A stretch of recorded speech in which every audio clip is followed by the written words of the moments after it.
Im Frühling 2020, also vor genau 6 Jahren, erleben wir etwas, das wir alle so noch nie erlebt haben. Das ist ein Appell des Bundesrates an die ganze Bevölkerung. Nehmt diese Maßnahmen ernst. Lockdown, Abstandsregeln. Bleiben Sie, wenn immer möglich, zu Hause. Heute scheint da alles weit weg. Die Pandemie ist vorbei. Aber nicht für alle. Es gibt Menschen, für die hat Corona nie aufgehört. Eine davon ist Jasna Gotting. Ich bin Jasna.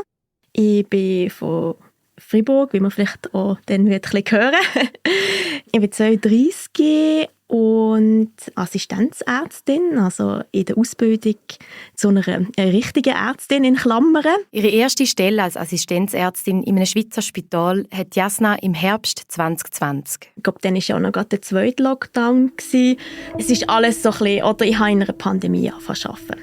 Und man weiss das so ein bisschen, das hat mein Hausarzt hier immer gesagt, ja, in den ersten Jahren, wenn du arbeitest als Arzt, Ärztin, bist du halt immer krank, weil du bist diesen Viren die ganze Zeit ausgesetzt. Macht Sinn. Und macht auch Sinn, dass es nur eine Frage der Zeit ist, bis Jasna sich auch mit Covid ansteckt. Bei den meisten klingt die Infektion nach rund 2 Wochen wieder ab.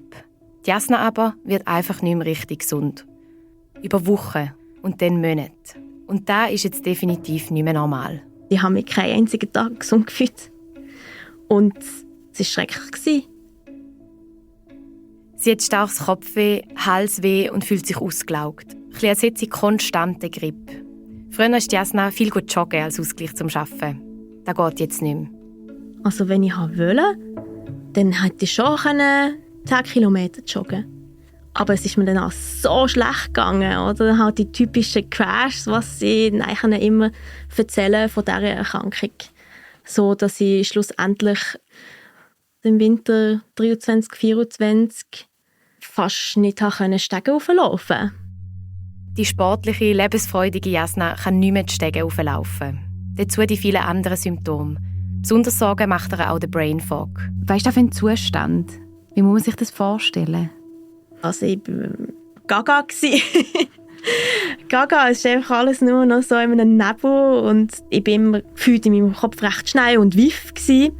Und das hat natürlich massiv eingeschränkt. Und ich hatte sehr Angst gehabt, dass ich nie mehr so die Kognition noch mit zurückbekomme. Und das war wirklich ganz, ganz schlimm für mich, ja. Manchmal hat Jasna Phasen, wo es ihr ein bisschen besser geht. Aber nur kurz.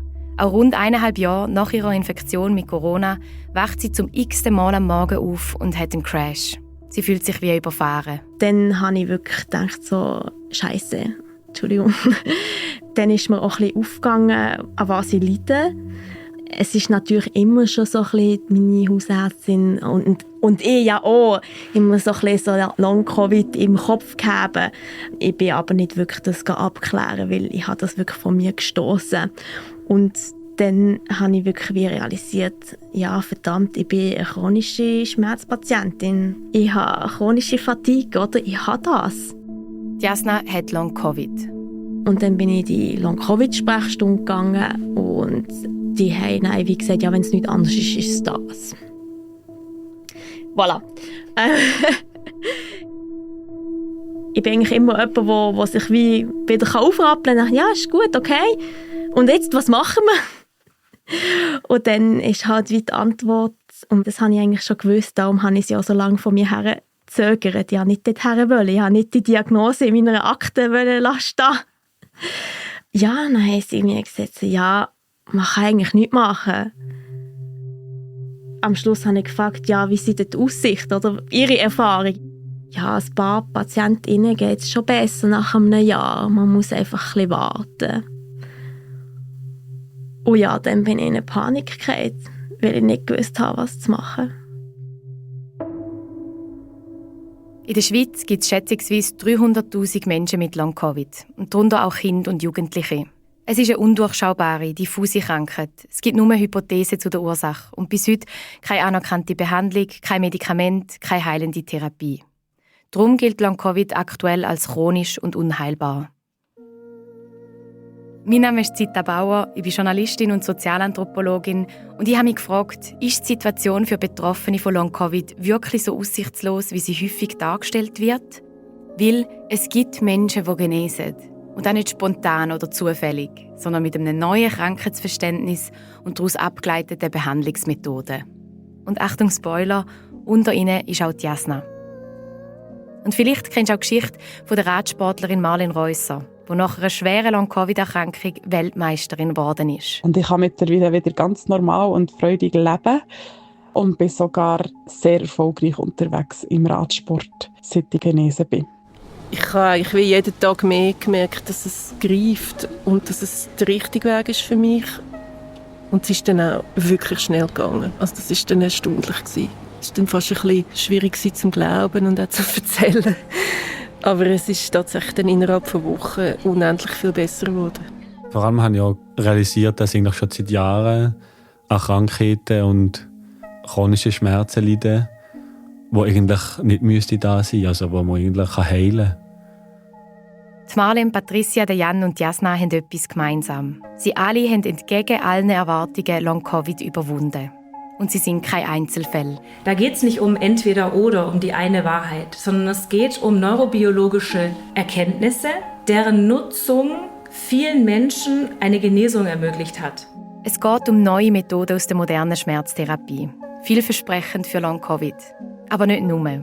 Auch für chronische Rückenschmerzen, Reizdarm, Migräne und für viele weitere Erkrankungen und Beschwerden, was bis jetzt heisst, medizinisch unerklärt. Wir finden keine Ursache. Es tut uns leid, da kann man leider nichts machen. Das ist ein wirklicher Wechsel der Perspektive und es bietet unfassbar viel Potenzial. Das ist «So Long Covid». Eine unabhängige Podcast-Serie von mir, Zita Bauer und Jan Zosso. Wir wollen mit dem Podcast den aktuellen Diskurs rund um Long-Covid ergänzen. Mit Genesungsgeschichten, fundiertem Wissen und realistischer Hoffnung. Folge 1: Unheilbar krank. Ich habe mich nicht einfach so für Long-Covid angefangen zu interessieren. Ich bin unfreiwillig mit dieser schweren Erkrankung in Berührung gekommen. Weil der Jan, den wir vorher gehört haben, er ist mein Partner. Also fangen wir ganz von vorne an. Wie hat alles angefangen? Also Long-Covid hat mit Covid angefangen, bevor es lang ist gekommen, quasi. Das war im Winter 2023. Und Covid hast du nicht mega stark gehabt? Also hast du einen sogenannten milden Verlauf gehabt, oder? Ja, ich war schon recht krank, aber dann bin ich mehr... Also das Fieber ist weg, das Hausweh ist weg. Aber nicht der Druck auf der Brust, der ist geblieben? Der ist länger geblieben, ja. Also ein Druck auf der Brust und im Rücken, also eine Enge, wie so ein sehr ungutes Gefühl im Oberkörper. Hätte ja auch ein bisschen normal sein können, aber mit der Zeit hat es schon ein bisschen Angst gemacht, dass es so etwas am Herz könnte sein. Man hört ja so Geschichten von Herzmuskelentzündungen, die ein bisschen entstehen. Ja, ich mag mich noch erinnern, am Anfang habe ich mir noch nicht so Sorgen gemacht, weil ich gedacht habe, ja, manchmal braucht man ja ein bisschen länger, um sich zu erholen, wenn man krank war. Und auch irgendwie, man hat doch immer irgendwie etwas. Weißt du, immer tut doch irgendetwas ein bisschen weh, oder? Ja, aber meistens sind halt Sachen, die du schon kennst und wenn es etwas Neues ist, kannst du dich auch ein bisschen beunruhigen. Das stimmt. Und also nachher, wo es dann auch länger angehalten hat, habe ich mir dann schon auch Sorgen gemacht. Einfach um den Jan von dort mal ein bisschen besser zu verstehen. Er ist Anfang 30, im Endspurt von seinem Doktorat an der ETH in theoretischer Physik und er ist einer der sportlichsten Menschen, die ich kenne. Er spielt Eishockey, Badminton, macht Yoga, geht im Sommer biken und im Winter langläufeln. Und wir sind ja dann relativ kurz nach deiner Covid-Infektion ins Engadin langläufeln. Mhm. Und dort hast du schon auch ein bisschen gemerkt, es ist nicht so mögen. Genau, ja, bin ich müde als sonst am Tag auch. Und eben ging der Druck, der auch weg ist gegangen, aber dann ist gekommen. Man hat nicht so ganz verstanden, wie es jetzt funktioniert. Und dann wollten wir den Engadiner machen, den Engadiner Skimarathon. Und da hat man natürlich schon fit sein von das eigentlich. Und dann war es aber ein bisschen mein Glück, dass du nicht so hast mögen. Weil dann sind wir zusammen gefahren. Bist du mir nicht ab. Genau. Der Jan hat sich nicht so fit gefühlt und sich darum entschieden, nicht Vollgas zu gehen, sondern ein bisschen langsamer zu fahren. Auch noch schön gewesen. Ja, für einen Tag. Ja. Aber eigentlich hat es grundsätzlich schon Sorgen gemacht. Ja, dann bin ich noch auf Skitouren, die ich dann abbrechen musste. Und dann mit der Zeit, ist wirklich sehr beunruhigend gewesen. Dann ist es losgegangen. Ja, dann Kann man so sagen, ja. Der Jan ist immer wieder krank und hat diffuse, beängstigende Beschwerden. Schwindel, der plötzlich auftritt, und Brain Fog. Also vor allem auch Sachen beim Hirn, die schon Angst gemacht haben. Und auch nicht so ideal, um eine Doktorarbeit zu schreiben. Auch nicht so ideal, ja. Definitiv nicht. Der Jan ist nicht der Erste mit so undurchschaubaren Symptomen. Ein paar Monate nach dem Ausbruch der Pandemie hat man das erste Mal davon gelesen, dass sich Menschen nach einer Covid-Infektion nicht mehr erholen. Einer der ersten, der davon berichtet hat, ist der britische Infektiologe Paul Garner im Mai 2020. Er ist selber betroffen und schreibt im British Medical Journal von Kopfweh, Muskelschmerzen, von einer totalen Erschöpfung. Es ist wie eine Achterbahn, die einfach nicht aufhört. Er wisse nie, was als nächstes kommt. Symptome kommen und gehen. Er sei völlig ausgeliefert. Und was genau die Ursache ist, das können wir niemand sagen. Erklären konnten wir es uns ehrlich gesagt nicht, sondern man hat einfach gesehen, also rein aus der Beobachtung, dass es dem Patienten schlecht ging. Sagt Iris Katharina Penner. Sie ist Professorin für kognitive Neurologie und Neuropsychologie am Inselspital Bern. Die kognitiven Veränderungen, die waren zum Teil so ausgeprägt, dass man sich das wirklich nicht erklären konnte. Die extreme Belastungsintoleranz der Patienten sicherlich auch nicht. Dann so dieses Nebel im Kopf, was die Patienten immer beschrieben haben. Ich sag mal, dieses Konglomerat an Symptomen, das war schon etwas, was außergewöhnlich war. Dann kam erst dieser Begriff irgendwie Long-Covid, weil Long, also länger Covid. Und dann irgendwann dann doch diese Definition der WHO, das als Post-Covid zu bezeichnen. Das heißt, mindestens 3 Monate müssen diese Symptome persistieren, dass ich diesen Begriff überhaupt einführen darf. Bevor der Jan, mein Partner, krank geworden ist für mich Long-Covid weit weg gewesen. Irgendwie unheimlich und vor allem extrem schwer fassbar. So geht es vielen. Darum wollen wir in dieser Folge aufzeigen, was es bedeuten kann, Diagnose Long-Covid. Und das wird ziemlich heftig. Die Iris Katharina Penner leitet eine Sprechstunde im Inselspital und betreut dort Betroffene mit Fatigue. Ein sehr typisches Symptom für Long-Covid. Und eines, das man auch kennt von anderen Krankheiten. Zum Beispiel Krebs oder Multiple Sklerose. Es ist komplett anders als normale Müdigkeit. Also wenn wir alle am Abend nach Hause gehen, sind wir müde. Wir sind vielleicht auch ein bisschen erschöpft, aber Fatigue ist was komplett anderes. Das ist wirklich so ein, sich so ausgelaugt fühlen und ausgezehrt fühlen von der Energie, dass man eigentlich den Tag nicht mehr bewältigen kann. Posten, kochen, Freundinnen treffen, was vorher selbstverständlich war, wird zur Herausforderung. Viele Betroffene können nur noch Teilzeit oder gar nicht mehr arbeiten. Long-Covid in der schlimmsten Form ist vergleichbar mit der Krankheit MECFS. Die Abkürzung für myalgische Enzephalomyelitis, chronisches Fatigue-Syndrom. MECFS ist eine der grossen ungelösten Fragen in der Medizin. Ein Skandal, schreibt die Selbsthilfeorganisation MECFS Schweiz auf ihrer Webseite.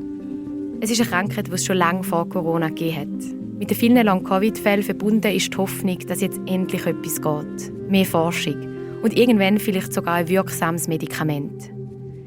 Charakteristisch bei MECFS und Long-Covid sind die Crashes, die immer wieder auftreten. Crashes sind perfid. Du machst etwas, das dir Freude macht, aber vielleicht wird es dir schaden. Eine kurze Runde joggen oder eine Nacht mit FreundInnen, alles kann zu viel sein. Ja, du spürst, wie so es kommt und eigentlich Zeit versetzt. Ja, kommt ein riesiger Crash, wo dich umhaut und wo du einen Tag lang einfach im Bett liegst und du leiden. Crashes kommen meistens zeitversetzt. Die Rechnung kommt quasi erst am nächsten Tag. Ja, so eine Folter von unangenehmen Schmerzen und unangenehmen Gefühlen. Eine Folter, weil du nicht weißt, wann es wieder aufhört. Und weil das so viel Mal passiert, jedes Mal, was dir ein bisschen besser geht oder wo du ein bisschen Lust hast, wieder etwas zu machen, dann mache ich das wirklich fertig. Und jetzt wird es noch perfider. Es heisst, die Crashes führen zu irreparablen Schäden, die die Krankheit chronifizieren. Je länger dass man krank ist und je mehr so Crashes das man hat, desto schwieriger ist es, um jemals wieder gesund zu werden. Mit der Zeit war es wirklich so schlimm, dass es sehr ernsthaft mein Leben eingeschränkt hat und gar nicht mehr okay war. Am Jan sein gesundheitlicher Zustand aktuell ist eine Sprachnachricht an eine Freundin. Ein bisschen so, dass er eigentlich nur im Bett liegen kann und wenn es gut kommt, Hörbücher hören. Und am Freitag zum Beispiel ist er dann irgendwann noch ein bisschen spazieren. Und auf dem Heimweg, wo irgendwie 500 Meter sind, hat er irgendwie 3-mal anhalten und Pause machen. Und nachher war er todkaputt. Das ist ein der Zustand.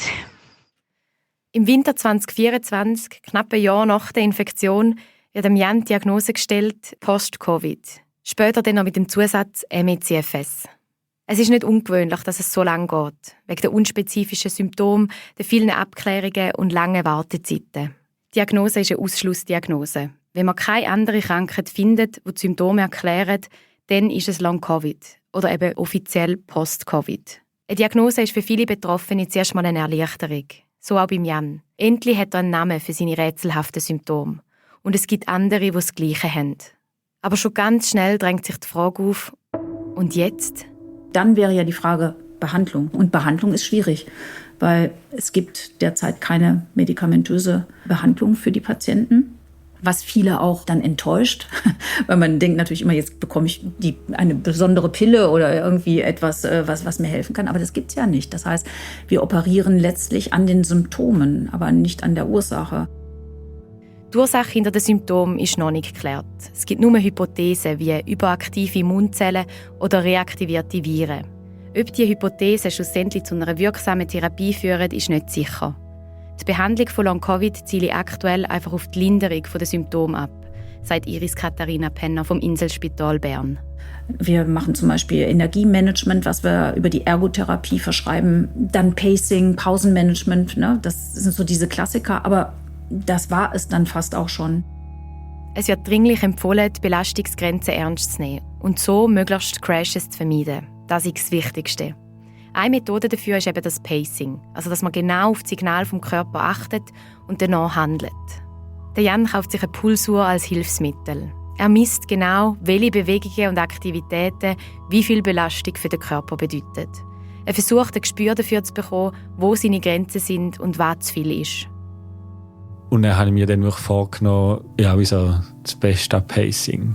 Der Weltmeister im Pacen wollte ich sein. Und wenn es halt das braucht, dass jetzt, ich weiß nicht wie lange, halt sehr wenig machen und ja nicht über Grenzen gehen, dann mache ich das. Also dann bin ich voll motiviert auch. Der Jan bewundert dafür, wie er da angegangen ist. Er hat die Situation analysiert, hat erkannt, was es braucht und hat es genau, gewissenhaft und zielstrebig ausgeführt. So wie er es schon immer gemacht hat im Leben. Aber ja, nein, der Plan, um graduell, um mich besser sich zu erholen, der ist überhaupt nicht aufgegangen. Ja. Ich durchforsche das Internet nach irgendetwas, das noch helfen könnte. Einmal bin ich in der Apotheke und habe etwa alle Mittel gekauft, die helfen könnten. Weiss doch auch nicht mehr. Aminosäuren, Vitamin D, Zink, alles Mögliche. Mit einem ganzen Sack voll bin ich heimgekommen. Also man hat alles probiert, oder, was irgendwie möglich ist, aber nichts hat wirklich funktioniert. Es hat auch gewechselt, neue Symptome sind eigentlich auch noch dazugekommen. Zu der grossen Fatigue, Brain Fog und Muskelschmerzen kommen jetzt auch noch Magenbeschwerden, ein Tinnitus und eine starke Licht- und Lärmunverträglichkeit. Und die Belastungsintoleranz wird immer schlimmer. Bis ich einfach nicht mehr 100 Meter laufen und kaum aus dem Haus gehen. Oder wenn ich gegangen bin, bin ich am nächsten Tag gerade flach gelegen. Ja. Ich habe dem Jan gegenüber immer versucht, zuversichtlich zu bleiben und ihm Mut zuzusprechen. Aber je länger es geht, desto schwieriger fällt es auch mir, positiv zu bleiben. Man hat schon gemerkt, dass Medizin und die Wissenschaft im Dunkeln tappen. Man war sehr hilfebedürftig. Man hat selber nicht mehr sehr viel machen. Es hat wie so eigentlich keinen Ort gegeben, oder keinen Plan gegeben, wie es so weitergeht und längerfristig, wo man sein kann. Man kann nicht im Notfall sein, weil es kein Notfall ist, weil es eben längerfristig chronisch ist. Aber von Reha-Klinik ist man je nachdem, haben wir die Kriterien nicht erfüllt, um dort aufgenommen zu kommen. Ja, das war wirklich eine krasse Erfahrung von Hilflosigkeit. Ihn wie jeden Tag so zu sehen, das macht mich fertig. Und nachher kriegt immer wieder die Angst, auch wie lange das jetzt da wird so sein und ob es jemals besser wird.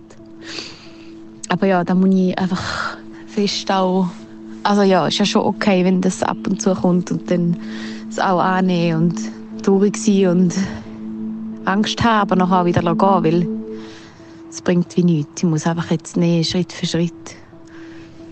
Ja, gar nicht einmal so easy alles. Für einige Betroffene funktioniert das Pacing und Energiemanagement, sodass es ihnen über die Zeit ein bisschen besser geht. Wenn es aber nicht funktioniert, ist die Verzweiflung und die Frustration gross, wie auch bei der Jasna. Habe ich mir so aufgeschrieben, was mir wie viel anstrengt. Und ich meine, dann gehst du in ein Loch, oder? Wenn dann da steht, ja, ich kann 1 Stockwerk hochlaufen, aber vielleicht nicht 2. Und man ist 30. Also dann gehst du in ein Loch, oder? Jasna ist jemand voller Energie. Sie ist aufgestellt, schlagfertig und jemand, der viel gestikuliert. Und wenn sie das macht, sieht man ihre muskulösen Arme von all ihren sportlichen Abenteuern. Es fällt mir schwer zu glauben, dass sie vor gut einem Jahr im Winter 2024 fast nicht mehr Stege hochlaufen können. Krank mit Long-Covid wird ihr geraten, zu einer Psychologin zu gehen. Ich bin absolut für Psychotherapie und es hat mir sicher auch etwas gebracht und ich liebe meine Psychotherapeutin. Aber es ist wie nicht das Problem, wirklich am Kern abhaken. Oder? Viele Betroffene erzählen davon, dass sie sich nicht ernst genommen fühlen. Ich habe das sehr stark gespürt, gerade in die Schublade von diesem Post-Long-Covid gesteckt zu werden und dass eigentlich etwas oben nicht korrekt ist und dass man nicht so tun soll, eben nicht so hysterisch, dass wir das einfach mal so machen. Tu doch nicht so, mach doch einfach mal. Ich kann mir vorstellen, dass die Aussagen auch ein Ausdruck sind von einer eigenen Hilflosigkeit. Monik sagt, ich kann nicht Stege hochlaufen und man mir sagt, ja, dann nimm halt den Lift. Das ist für mich keine Antwort, oder?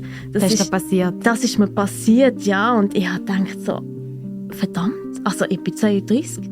Ich kann doch, also, da kann man doch nicht so eine Antwort geben.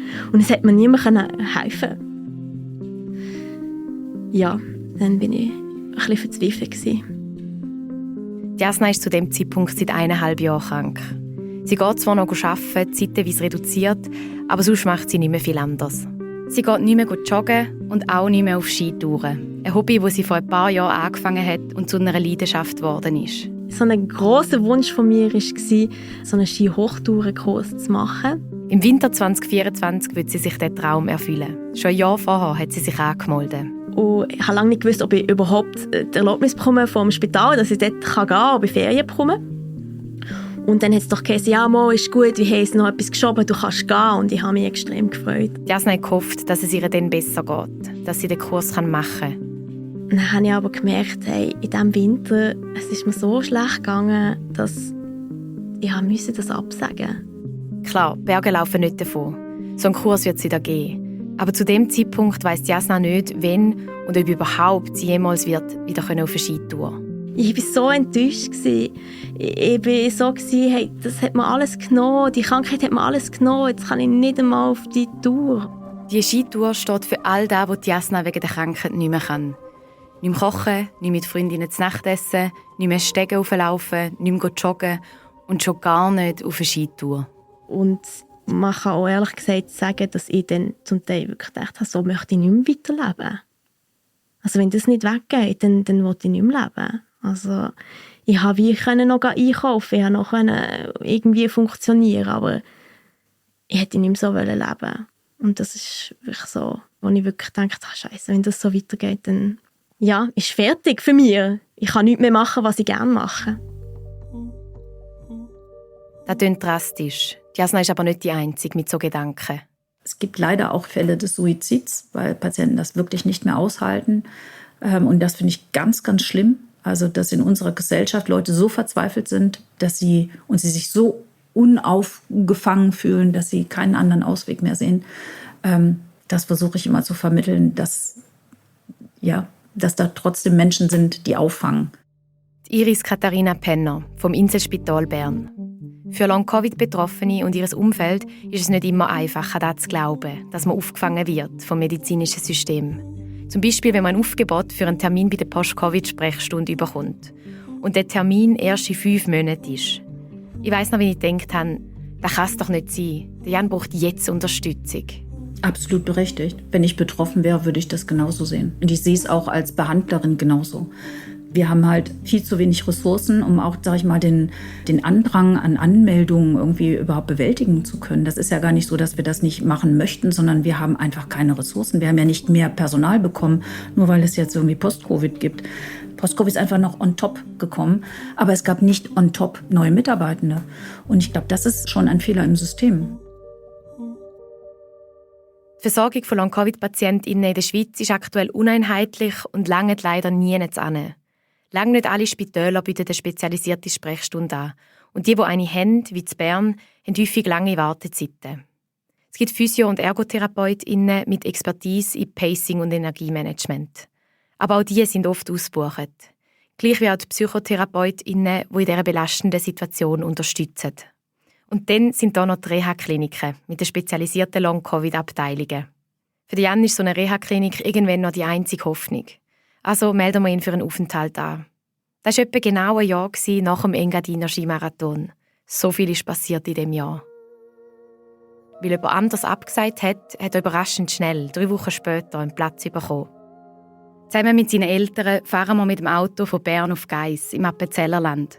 Der Jan auf dem Beifahrersitz, den haben wir hinterher geklappt, sodass er liegen kann. Er trägt eine Augenmaske und Noise Cancelling Kopfhörer, weil äußere Reize seine Symptome verschlimmern. Es schwingt Angst mit, Ungewissheit, aber auch das Gefühl von Entlastung und Zuversicht. Wenn es einen Ort gibt, wo das Personal und die Ärzte und Ärztinnen wissen, was das bedeutet, dann sicher dort. Sicher gespürt, da haben wir auch sehr aufgehoben gefühlt am Anfang und er hat natürlich auch Hoffnung gemacht. Sein erster Tag in der Reha-Klinik ist genau vor 2 Jahren. Am 15. März 2024, am internationalen Long-Covid-Awareness Day, wie passend. Das grosse Ziel von Jan ist, dass er nach diesen 5 Wochen Aufenthalt ein bisschen mehr als ein paar Schritte laufen kann. Er ist motiviert und hoffnungsvoll, auch am 2. und 3. Tag in der Klinik. Aber es ist auch Druck herum, weil es gibt eine Bedingung dafür, dass er in der Klinik sein kann. Er muss an den Therapien teilnehmen. Physio, autogenes Training, Ernährungsberatung und so weiter. Das erste Wochenende ist überstanden. Mit jedem Tag wächst meine Hoffnung, dass es gut kommt. Aber ja, schon am 4. Tag komme ich eine Nachricht über. Der Jan hat einen grossen Crash und er muss seine Therapien absagen. Nach einer Woche in der Klinik wird ihm gesagt, so geht es nicht weiter. Du musst wieder heimgehen. Also der einzige Ort, eigentlich, wo ich sein konnte und wo man das Gefühl hatte, das ist der Ort, der gemacht ist von Long-Covid-Patienten. Ist anscheinend gleich nicht der Ort von mir, also aus ihrer Sicht. Er schafft es aber mit letzter Kraft, die Oberärztin zu überzeugen, dass er es gleich nochmal eine Woche probieren darf. Zum nochmal probieren, weil ich das wirklich wollte und weil meine Angehörigen sich eigentlich erst gerade davon erholt haben, monatelang sich um mich zu kümmern. Was, wenn er heimgehen muss? Was machen wir denn? Woher? Ich habe keine Ahnung, wie es weitergehen soll. Ich mag nicht mehr. Ich glaube, das war einer der tiefsten Punkte für mich und auch für den Jan. Ich mache mir vorher wie in einem schlechten Film. Es ist schon noch krass, nicht einen Steg laufen und dass ich in meinem Zimmer war und nicht einfach rausgehen konnte, wenn ich wollte. Und ich habe mir dann aber wirklich vorgestellt, wie ich dann mal, wenn ich mich gesund bin, einen Film machen über die Zeit, über die krasse Situation, wo sie mir aus der Klinik schiessen, weil mir es schlecht ist gegangen. Aber ja, in diesem Film hat es aber auch gleich gerade noch irgendwie geschafft, dort zu bleiben und einfach auch so um mich gut zu kommen. Aber ja, es war halt schon noch traurig zu merken, das Leben ist halt kein Film. Aber einen Titel für diesen Film hast du da schon ausgedacht? Ja, ich habe irgendwie noch Freude gehabt am zweideutigen Titel «So Long Covid». Es ist schlussendlich kein Film geworden, aber ein Podcast. Das ist die erste von 6 Folgen, «Unheilbar krank». Und in der nächsten hörst du, wie es dann gleich noch so gekommen ist wie im Film. Und er ist nicht der Einzige, der eine Kehrtwende in seiner Geschichte erlebt, wo plötzlich ein Happy End wieder eine Möglichkeit wird. Und das nicht zufällig, sondern mit einem neuen Krankheitsverständnis und Methoden aus der modernen Schmerztherapie und Neurobiologie. Ich habe dann recht radikal entschieden, ich setze auf das Und dort hat sich das Gefühl eingestellt, ich bin zwar noch wahnsinnig weit vom Fernsehen, aber ich habe gemerkt, okay, irgendwie bekomme ich wieder Boden unter die Füße. Also ich muss jetzt ehrlich sagen, also ich habe meine Lebensfreude wirklich zurück. Also die ist zurück und das ist eine Zeit lang wirklich, kann man das nicht sagen. Und die ist zurück, auch wenn ich jetzt nicht gut schlafe. Auch wenn ich jetzt ab und zu noch Kopfweh habe. Es ist wie ein bisschen, ja, dann schlafe ich halt jetzt nicht so gut. Ich sitze jetzt gleich mit dir da.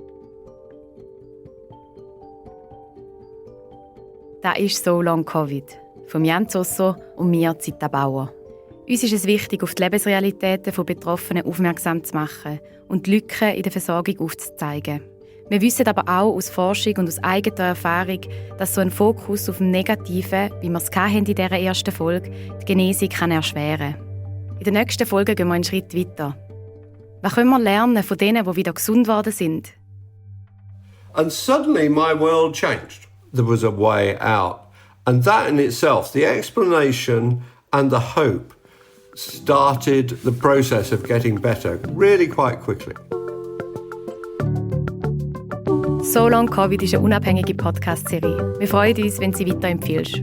Und lass uns doch eine Bewertung da. Das hilft uns, dass wir von anderen gefunden werden. Originalmusik Janusz Meinzen und Moritz Widrig. Mastering, Mix und Sounddesign Christina Baron. Dramaturgische Beratung Franziska Engelhardt. Redaktionelle Mitarbeit Stella Bollinger. Sprachregie Irene Müller. Aufnahmestudio Radio Rabe. Host und Schnitt Zita Bauer. Produktion, Konzept und Redaktion Jan Zosso und Zita Bauer. Und einen riesengroßen Dank allen, die mit uns geredet haben. Besonders der Jasna, der Marlene und der Patricia für ihre Offenheit und das Vertrauen. Der Podcast wird unterstützt von der Stadt Bern, Burgergemeinde Bern, Ernst-Göhner-Stiftung, Community-Plattform Ting, Gesellschaft Obergerwern, von der Marlene Reusser und von all denen, die über das Crowdfunding gespendet haben. Danke vielmals. Alle Infos über den Podcast findest du auf solongcovid.ch. Und übrigens, die nächste Folge ist jetzt schon draus.